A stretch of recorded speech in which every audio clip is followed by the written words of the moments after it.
Hello everyone, good morning. কেমন আছো তোমরা? আশা করছি সবাই খুব ভালো আছো, আর আমরাও বেশ ভালো আছি। আমি আলপনা, আমার নতুন আরও একটি ব্লগে তোমাদের সবাইকে জানাই অনেক অনেক স্বাগত আর অনেক অনেক ভালোবাসা। আজ হচ্ছে বুধবার, আর এখন ঘড়িতে সময় ওই সকাল 6:45। তো কিছুটা আগেই উঠেছি, উঠে বাসনগুলো বাইরে বের করে দিয়েছিলাম। তারপর ঘরদুয়ারগুলো ঝাড় দিয়ে নাতাটাও দেওয়া হয়ে গেছে। আজকে সমস্ত কাজ হয়ে গেছে, জানো তো, কাচা ধোয়াও করে নিয়েছি। আর শেষে বাসনটা মেজে নিচ্ছি। আজকে অনেকটাই সকাল সকাল উঠেছি, আর ওদিকে মেয়েকে রেডি করে টিউশন পাঠানোর জন্য আর কি রেডিও করে নিয়েছি। তো যাই হোক, চলো বন্ধুরা, আজকে এখন থেকে তোমাদেরকে সাথে নিয়ে আজকের ভিডিও শুরু করছি।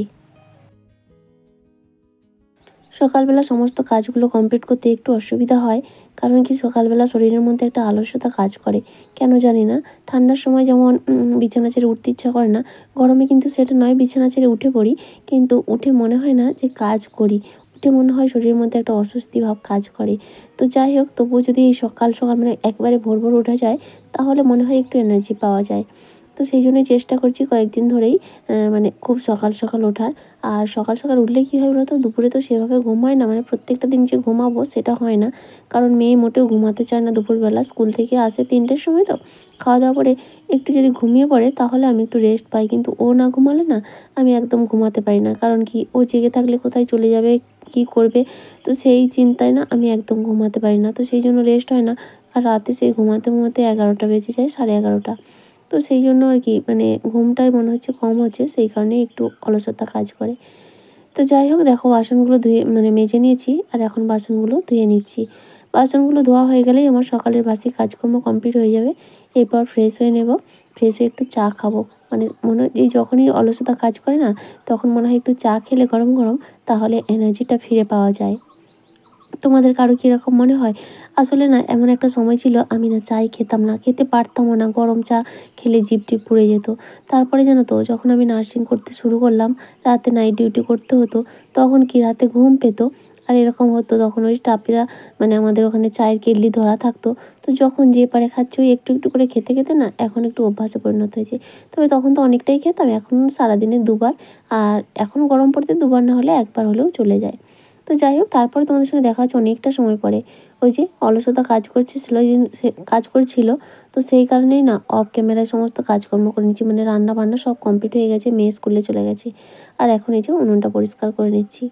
আর তারপরে চলে আসলাম ঘরে, কয়েকটা জামা কাপড় আছে, এগুলো গুছিয়ে নেব। স্নান করার আগে এই কাজগুলো করে নিচ্ছি। তবে ভালো লাগছে না শরীরটা, আজকেও বেশ কদিন একটু শরীরটা ঠিকঠাক ছিল, তো আজ আবার দেখছি ক্লান্ত লাগছে। তো যাই হোক, এখন জামা কাপড়গুলো গুছিয়ে নিচ্ছি। আর ওদিকে মেয়ে তো স্কুলে চলে গেছে, তোমাদের দাদাভাই ওই মেয়েকে নিয়ে গেছে, ও এখনও আসেনি, আসবে একটু, মানে ওই একটু গিয়ে হয়তো আড্ডা মারে আর কি। তো যাই হোক, চলো আমি ঘরের কাজগুলো টুকটুক কমপ্লিট করে নিলাম, জামা কাপড়গুলো গুছিয়ে নিলাম। এখন এই যে বিছানাটা ঝেড়ে নিচ্ছি, তবে বেডশিটটা 2-4 দিন পরে চেঞ্জ করব। সামনে মেলা আছে আমাদের, জল ঢালার মেলা, মানে নীলের মেলা আর কি, বাড়ির সামনাসামনি হয়।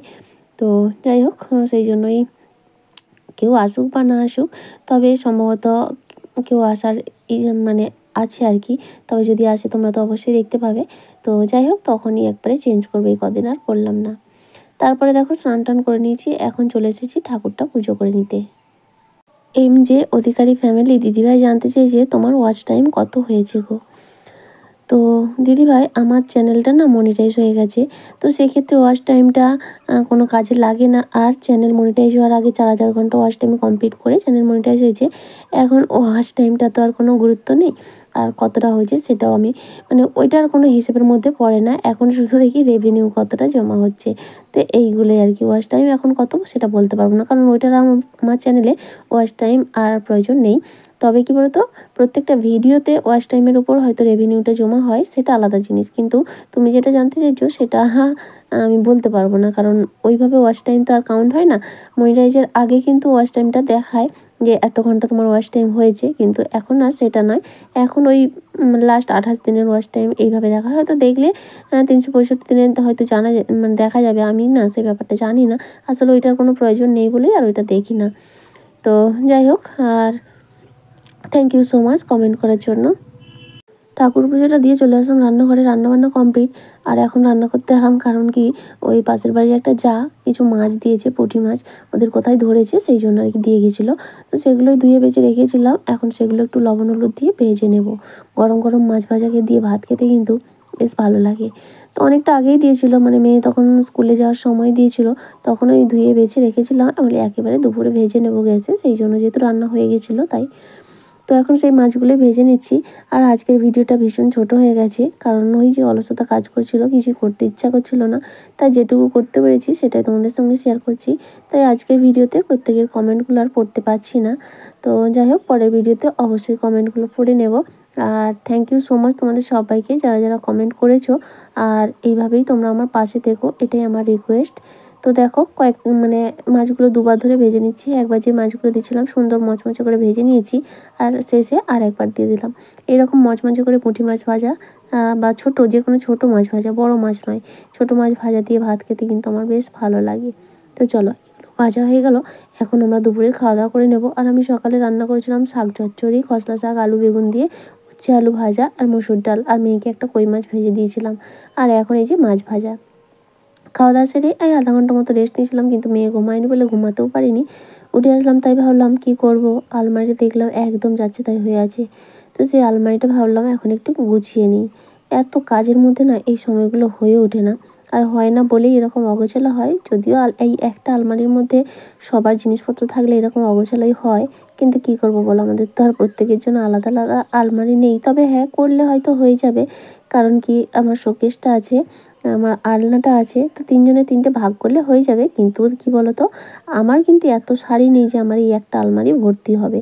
আর আমি চাইও না এক আলমারি ভর্তি শাড়ি কিনে রাখতে, কারণ যেগুলোর প্রয়োজন নেই সেগুলো করে শুধু শুধু টাকা নষ্ট করতে আমার একদমই ভালো লাগে না। যাই না তো সেরকম কোথাও, আর যেই শাড়িগুলো আছে ওইগুলোই কাজে লাগে না, পরে পরে নষ্ট হয়। আর সেখানে এক আলমারি ভর্তি করে কি করব। অনেকে দেখেছি এক একটা আলমারি পুরো ভর্তি থাকে শাড়িতে। হ্যাঁ, তবে মেয়েরা শাড়ি আর গয়নার প্রতি একটু আসক্ত থাকে, কিন্তু কি বলো তো, আমার আবার ইচ্ছা থাকলেও না অনেক ক্ষেত্রে আমি অনেকটা বুঝেই চলি যে হ্যাঁ, শাড়ি আলমারি ভর্তি করে রেখে আমার লাভটা কী হবে? শুধু টাকা জমা করে রাখা, ওগুলো কিন্তু কোনো কাজে লাগবে না আমার, তাই না?